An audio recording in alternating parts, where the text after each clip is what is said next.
Tuesday, so we have Jesse here from Waterloo Records to talk about some of the new releases that are out. A pretty big day. Yeah, it is a big day. I'm only talking about 5 things, but there's a lot to get through. All right, what are we talking about first? Well, this is my favorite for this week. It's called Jenny and Johnny. Yeah. This is Jenny Lewis, front woman for Rilo Kiley, also has a lovely solo career, and Johnny, her boyfriend, is Jonathan Rice.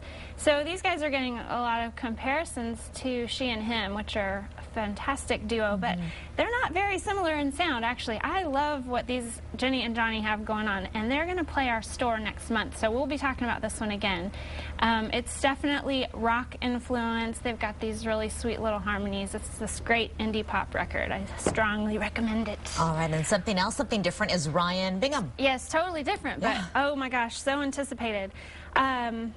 Yes, this is right on the heels of his Oscar win for his song on the Crazy Heart soundtrack, which was produced by T-Bone Burnett. Well, he's got T-Bone producing his new album, Junkie Star.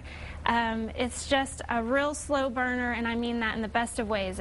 He's just matured so much as an artist, and with T-Bone Burnett producing it, it's just a fantastic record. So Ryan is slated to sign in our festival tent this year. This is going to be a big one for us at ACL Fest. So come on down and get your copy of Junkie Star signed and meet Ryan. He's a really swell guy. That's cool. We were just talking. ACL's right around the corner. Yeah. Not too far. October 8th, 9th, and 10th. Get ready. All right. And then something else also at the ACL Fest is Richard Thompson. Yeah, Richard Thompson. I am a huge geek for this guy.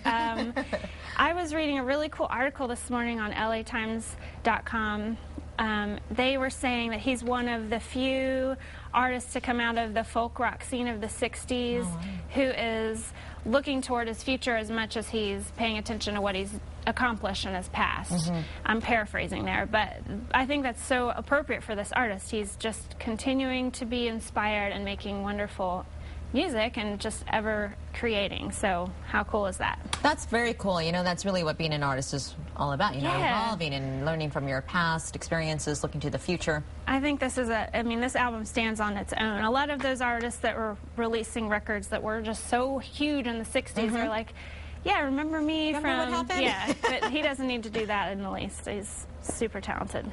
And what do we have next? Sahara Smith. I'm not going to spend a lot of time on this one because she's going to be in our store next week on Wednesday the 8th. So we'll review this proper like next week. Okay. But she is a wonderful young songwriter out of Wimberley, Texas. Perfect. And I've heard she's written like over 300 songs. This girl is hugely talented. Get ready to hear a lot about her. She's also playing at ACL Fest. She's also signing in our tent. So, yeah, you're going to hear from me about this one next week. And if you want to hear some good music today, you are in for a treat. Yeah, Cory Morrow is playing our store today at 5. This is his brand new record called Brand New Me. Yeah, this is one of the biggest success stories out of the Texas music scene. Like, he has just honed his songwriting skills. He's just this polished songwriter now. Totally coming into his own. So we're really excited to have him on the day of his release today at 5. Come down after you get off work and see Cory play. They're already playing this all over KVET, and just, yeah, I love how much they support local artists. Huge following. Big day over at Waterloo with all the new music releases. Make sure you go out and support them. Yes. All right, Jesse, thank you. Thank you very much. See you next week.